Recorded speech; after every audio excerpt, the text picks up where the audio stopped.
நடைபெற்ற காமன்வெல்த் மாநாடு சாதித்ததும் விட்டு சென்றதும் குறித்து பெருஞ்செய்தியாக பார்த்து வருகிறோம். இதைத் தொடர்ந்து காமன்வெல்த் மாநாட்டில் ஊடகங்களின் பங்கு, மாநாட்டின் நிறைவாக எடுக்கப்பட்ட முடிவு உள்ளிட்ட தகவல்களை தர இருக்கிறார் செய்தியாளர் முரளிதரன்.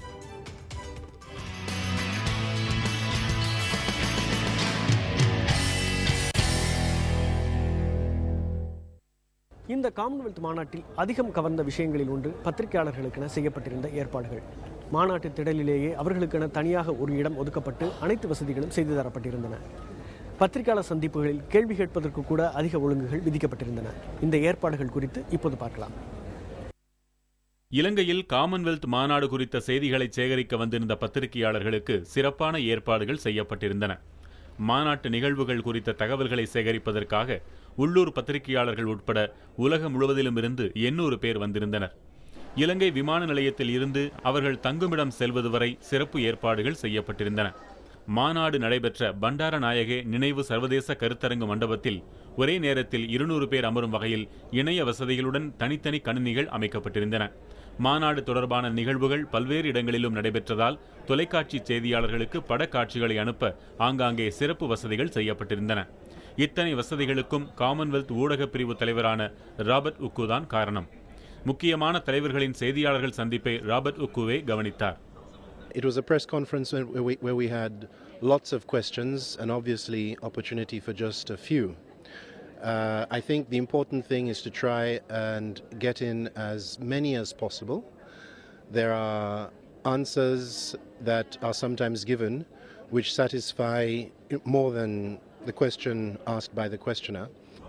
இத்தனை ஏற்பாடுகள் செய்யப்பட்டிருந்தும் பத்திரிகையாளர் சந்திப்பின் போது உள்ளூர் பத்திரிகையாளர்களுக்கு வாய்ப்பு மறுக்கப்பட்டதாக விமர்சனங்கள் எழுந்தன. To see that all those journalists who ask questions against Sri Lanka on human rights issues in an organized manner, there was effort, I think, to promote them. And how did they do that? They, I think the person who moderated the press conferences deliberately with them, along with those other people, organized it in such a way that they get the chance. They are always picked. And the Sri Lankan journalists never get a chance. இந்திய வெளியுறவுத்துறை அமைச்சர் சல்மான் குர்ஷித் உள்ளிட்ட இந்திய பிரதிநிதிகளின் நிகழ்வுகள் குறித்த செய்திகளை அறிய இந்திய தூதரகமும் ஏற்பாடு செய்திருந்தது.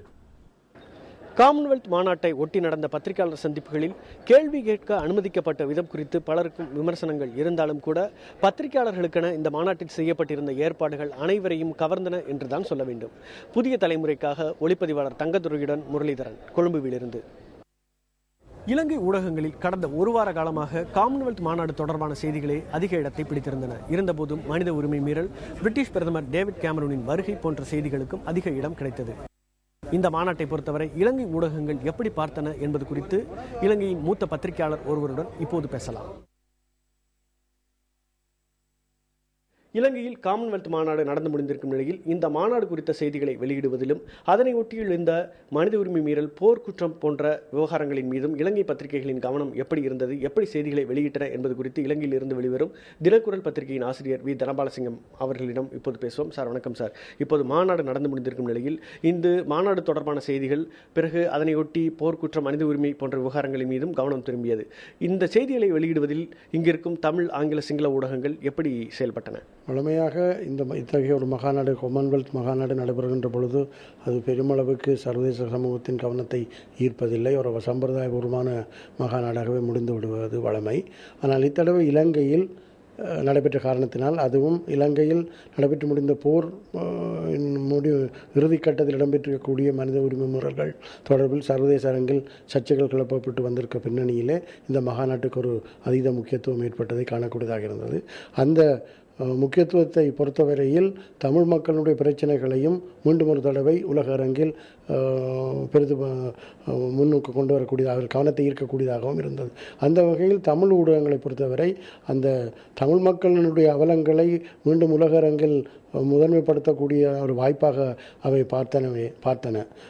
ஆனால் அதே அளவு அக்கறையை சிங்கள, ஆங்கில ஊடகங்கள் காட்டவில்லை. இயல்பாகவே இனப்பிரச்சனையுடன் சம்பந்தப்பட்ட விவகாரங்களை தமிழ் ஊடகங்கள் எவ்வாறு கையாளுகின்றன, ஆங்கில ஊடகங்கள் எவ்வாறு கையாண்டான், சிங்கள ஊடகங்கள் எவ்வாறு கையாளுகின்றன என்ற அடிப்படையை நோக்கும் பொழுது அவை பழைய பாணியிலேயே இந்த மகாநாடு தொடர்பான நிகழ்வுகளையும் அணுகின என்பதைத்தான் சொல்ல முடியும். இப்போது இந்திய பிரதமர் இந்த மாநாட்டிற்கு வரவில்லை. இது ஒரு பரபரப்பான விஷயமாக பேசப்பட்டே வந்தது. இதனை இங்கிருக்கும் ஊடகங்கள் எப்படி அணுகின? இந்திய பிரதமர் வர வேண்டும் என்கிற ஒரு முனைப்புடன் தான் சிங்கள ஆங்கில ஊடகங்கள் செயற்பட்டன. ஆனால் தமிழ் ஊடகங்களை பொறுத்தவரை தமிழ்நாட்டில் இருக்கக்கூடிய சக்திகள், தமிழ் மக்களுக்கு ஆதரவாக செயற்படுகின்ற சக்திகள் இந்தியா மகாநாட்டை பகிஷ்கரிக்க வேண்டும் என்ற கடுமையான கோரிக்கைகள், அவற்றுக்கு முக்கியத்துவம் கொடுத்து செய்திகளை பிரசுரித்திருந்தன.